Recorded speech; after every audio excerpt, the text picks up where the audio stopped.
Hello बच्चों, IIT question of the day में आज का सवाल है जेई एडवांस्ड के क्वेश्चन पेपर से ही 2024 के पेपर से है बेटा।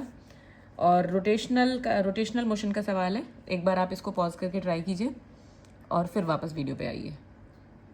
कर लिया ट्राई? चलिए देखते हैं क्या सवाल है। देखिए बेटा, क्वेश्चन है a disc of mass m and radius r, a disc of mass m and radius r is free to rotate its vertical axis as shown in figure. ठीक, a battery operated motor of negligible mass is fixed to this disk at a point on its circumference। इसके circumference पे एक motor लगी हुई है बेटा, ठीक है, negligible mass की। और another disk of the same mass m और radius r/2 is fixed to the motors thin shaft. Motor की शाफ्ट पे एक दूसरी डिस्क रखी हुई है जिसका मास सेम है बट रेडियस इसकी आधी है और बिल्कुल इसके सर्कमफ्रेंस पे फिट है। ठीक है, अच्छा क्या कह रहे हैं, initially both the disc are at rest. शुरू में ये दोनों जो डिस्क हैं बेटा रेस्ट पे हैं। The motor is switched on so that the smaller disc rotates at a uniform angular speed omega. तो छोटी वाली डिस्क ने मोटर को ऑन करते ही ओमेगा एंगुलर स्पीड से घूमना शुरू कर दिया। If the angular speed at which the large disc rotates is omega by n. ठीक है, ये कह रहे हैं कि बड़ी जो डिस्क है उसने अगर ओमेगा बाय एन से रोटेट करना शुरू किया देन एन की वैल्यू बताओ। समझे क्वेश्चन? चलो देखो क्वेश्चन को। क्वेश्चन क्या कह रहा है बेटा कि ये देखो, इसको मैं यहाँ पे बनाती हूँ कि ये एक डिस्क है जिसका मास m है और ये इसका हिंज्ड पॉइंट है। ठीक है, अब इसकी यहाँ पर पेरीफेरी पर एक दूसरी डिस्क है बेटा जिसकी radius r/2 but mass m ही है उसका भी। और इसमें मोटर ऑन हुई और इसने ऐसे करके मान लीजिए ओमेगा स्पीड से, एंगुलर स्पीड से, जो कि क्वेश्चन कह रहा है, इसने घूमना शुरू कर दिया। बिल्कुल सही।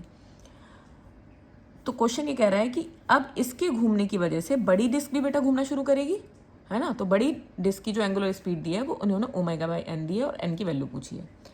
तो करते हैं बेटा इस सवाल को। देखो, इसमें अगर इसने ऐसे घूमना शुरू किया बेटा, ऐसे करके इसने घूमना शुरू किया है, तो एक बात बताओ मुझे, ये ऐसे करके घूम रही है, ऐसे करके, तो क्या अपने पार्टिकल को ऊपर ऐसे करके मोशन कर रही है, तो क्या ये नीचे वाली डिस्क के पार्टिकल को भी ऊपर ही ले जाना चाहेगी, है ना।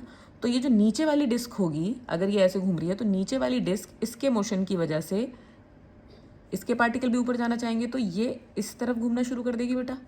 कितने एंगुलर स्पीड से? मान लीजिए ओमेगा डैश से। समझ रहे हो बात को? ये ऐसे करके घूमना शुरू की तो इसने ये डिस्क इस डिस्क के ऊपर रखी हुई है बेटा। जब इसने ऊपर फोर्स ऐसे ऊपर घूमना शुरू किया तो ये नीचे वाली डिस्क को भी ऊपर ही घुमाना चाहेगी, यानी कि ऐसे पार्टिकल को लेके जाना चाहेगी। समझी बात को? तो अब यहाँ पर ये ओमेगा डैश से घूमना इसने शुरू कर दिया। बिल्कुल सही बात है। अब बेटा आगे एक बात सुनो, क्या बड़ी डिस्क पे जो फ्रिक्शन लग रहा होगा, जो बड़ी डिस्क पे फ्रिक्शन लग रहा होगा, क्या वो नीचे की तरफ लग रहा होगा? और छोटी डिस्क पे जो छोटी डिस्क घूम रही है उस पर फ्रिक्शन ऊपर की तरफ लग रहा होगा और उसी फ्रिक्शन की वजह से इसको रोटेट कर रही है। समझ रहे बात को? ये छोटी डिस्क ऐसे घूमी, फ्रिक्शन लगा ऊपर और उस फोर्स की वजह से ये ऐसे घूमना शुरू की, तो बड़ी डिस्क का फ्रिक्शन कहाँ लगा बेटा? नीचे की तरफ। ठीक है, तो अगर फ्रिक्शन इस एक्सिस के अबाउट टॉर्क बनाएगा बेटा, इस वर्टिकल एक्सिस के अबाउट दोनों टॉर्क बनाएंगे, तो इस पे फ्रिक्शन नीचे है, इस पे फ्रिक्शन ऊपर है और बड़ी वाली डिस्क पे फ्रिक्शन नीचे है ना। तो क्या ये दोनों अपोजिट डायरेक्शन में टॉर्क बनाएंगे, है ना। अगर एक फ्रिक्शन बाहर टॉर्क बनाएगा तो दूसरा फ्रिक्शन अंदर की तरफ टॉर्क बनाएगा। और जितने भी और फोर्सेस होंगे बेटा वो इसके रेडियस से ही, इसकी इस लाइन के अक्रॉस से ही पास हो रहे होंगे, यानी कि नेट टॉर्क बेटा जो रहेगा वो इस सिस्टम पे जीरो रहेगा, है ना। पूरे सिस्टम पे नेट टॉर्क जीरो रहेगा। अच्छा, नेट टॉर्क जीरो है तो क्या मैं यहाँ पे कंजर्वेशन ऑफ एंगुलर मोमेंटम लगा सकती हूँ? बिल्कुल लगा सकते हैं, कंजर्वेशन ऑफ एंगुलर मोमेंटम लगा सकते हैं हम यहाँ पर। L initial is equal to l final. बेटा क्या एल इनिशियल शुरू में दोनों जो डिस्क थी वो रेस्ट पर थी, तो एल इनिशियल जीरो है, तो एल फाइनल भी बेटा जीरो होना चाहिए। बिल्कुल सही बात है, होना चाहिए। अब एल फाइनल जीरो यानी कि एंगुलर मोमेंटम फाइनल जीरो होना चाहिए। अब एंगुलर मोमेंटम फाइनल किस किस का है बेटा? एक तो बेटा एंगुलर मोमेंटम है बड़ी वाली डिस्क का जिसकी रेडियस आर है, और दूसरा एंगुलर मोमेंटम है बेटा r/2 का जिसका रेडियस r/2 है। इन दोनों का सम होना चाहिए बच्चे जीरो। चलो, अब बड़ी वाली डिस्क का एंगुलर मोमेंटम, बड़ी वाली डिस्क देखिए सिर्फ रोटेशनल मोशन कर रही है इस एक्सिस के अबाउट, अपनी वर्टिकल एक्सिस के अबाउट ऐसे घूम रही है। तो क्या इसका एंगुलर मोमेंटम मैं सिंपल लिख सकती हूँ कि आई ओमेगा, आई कितना हो जाएगा बेटा डिस्क का, एम आर स्क्वायर बाई 2, और कितने से घूम रही है बेटा, ओमेगा डैश से। अब अगर तुम छोटी डिस्क को देखो तो क्या बेटा ये कंबाइंड ट्रांसलेशनल मोशन कर रही है, ट्रांसलेशन प्लस रोटेशनल मोशन कर रही है, कंबाइंड मोशन है इसका, ट्रांसलेशनल प्लस रोटेशनल। कैसे बेटा, ये घूम भी रही है, मोटर से ऐसे ऐसे घुमा रही है और ये साथ में ऐसे भी घूमेगी क्योंकि इसने भी घूमना शुरू कर दिया है, तो ये ऐसे ऐसे भी घूम रही है और ये आगे भी बढ़ रही है। समझ रहे हैं आप? तो इस एक्सिस के अबाउट भी ये ऐसे घूम रही है, तो क्या कुछ ऐसा मोशन कर रही है, यानी कि इसका जो एंगुलर मोमेंटम होगा बेटा, क्या ये दो वजह से होगा, क्या ये कंबाइंड ट्रांसलेशनल रोटेशनल मोशन होगा? बिल्कुल होगा। कैसे? देखो इधर, ये जो छोटी वाली डिस्क है बेटा, ये अपनी एक्सिस के अबाउट तो घूम ही रही है ऐसे ओमेगा एंगुलर स्पीड से, और ये इसका ये बड़ी वाली डिस्क का वर्टिकल एक्सिस उसके ऊपर रखी हुई है ना, बिल्कुल सर्कमफ्रेंस पे। कितना रेडियस यहाँ तक बेटा? आर हो गया। तो क्या ये उस पर भी आगे की तरफ जा रही है, ऐसे की तरफ? हाँ कि ना? और डायरेक्शन ऑफ मोशन परपेंडिकुलर होगा वी। तो यहाँ पर बेटा एंगुलर मोमेंटम क्या दो लगेंगे यहाँ पर? एक तो लगेगा प्यारे बच्चों, जो ये मोशन हो रहा है ट्रांसलेशनल वाला, तो होता है एम वी आर। 90 डिग्री पे है तो डायरेक्ट हम एल लगा सकते हैं बेटा, एम वी आर। ठीक है। अच्छा वी कितना हो जाएगा बेटा यहाँ पे? आर। आर।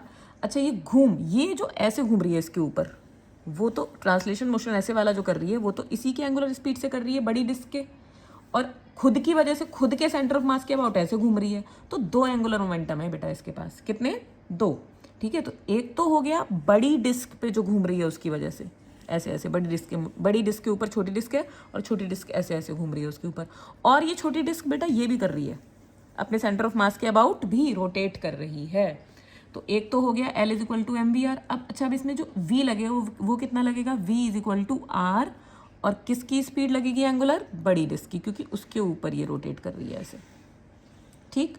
तो एक तो एंगुलर मोमेंटम इसका ये लगेगा, तो कितना हो जाएगा बेटा? मास एम ही है, कैपिटल एम है, वी की जगह लगाऊंगी मैं आर ओमेगा डैश। अच्छा, और इंटू आर ये पूरा लगेगा, ये तो कितना हो जाएगा बेटा? ये आर हो जाएगा। बिल्कुल सही बात है। अब एक बात बताओ, क्या ये अपनी एक्सिस अपने सीएम के अबाउट भी अपने सीएम के अबाउट रोटेशनल मोशन कर रही है? बिल्कुल। आगे जा रही है ऐसे और रोटेशनल मोशन कर रही है ऐसे, तो क्या मुझे यहाँ माइनस साइन लगाना चाहिए? बिल्कुल लगाना चाहिए। और इसके अबाउट अपने सीएम के अबाउट एंगुलर मोमेंटम तो निकाल ही सकते हैं हम, कितना होगा? वही आई ओमेगा। तो आई कितना लगाएंगे? एम, और कितनी रेडियस है इस छोटी वाली डिस्क की? आर बाई 2 का स्क्वायर अपॉन 2। बेटा ये आई आ गया, और कितने एंगुलर स्पीड से घूम रही है अपने एक्सिस के अबाउट? ओमेगा से घूम रही है, तो इज इक्वल टू सबका सम 0। क्या इतनी बात बेटा आपको समझ में आई? समझो बात को। नेट टॉर्क 0 था सिस्टम पे, कंजर्वेशन ऑफ एंगुलर मोमेंटम लगाया मैंने, एल इनिशियल कितना था? 0, एल फाइनल कितना करना है? 0।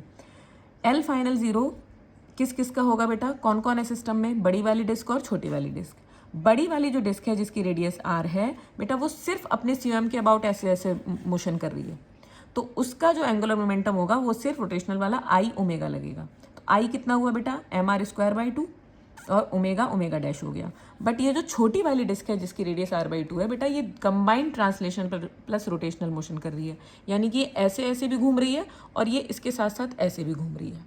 आप समझ रहे हैं? तो ऐसे घूमने की वजह से जो एंगुलर मोमेंटम आएगा वो कितना होगा बेटा? L is equal to M we R sine theta. Theta 90 होगा, आर ये वाला लगेगा, जिसके ऊपर घूम रही है, किसके ऊपर? बड़ी डिस्क के ऊपर, तो उसकी एंगुलर स्पीड लगेगी ओमेगा ओमेगा डैश। तो V is equal to R omega dash, ये वाला एंगुलर मोमेंटम। ठीक है, जो ये ट्रांसलेशनल मोशन कर रहा है, और प्लस ये छोटी वाली डिस्क अपनी भी एक्सिस के अबाउट ऐसे ऐसे रोटेट कर रही है बेटा, तो आई ओमेगा आगे ऐसे जा रही है, रोटेट ऐसे कर रही है, तो इसलिए माइनस साइन।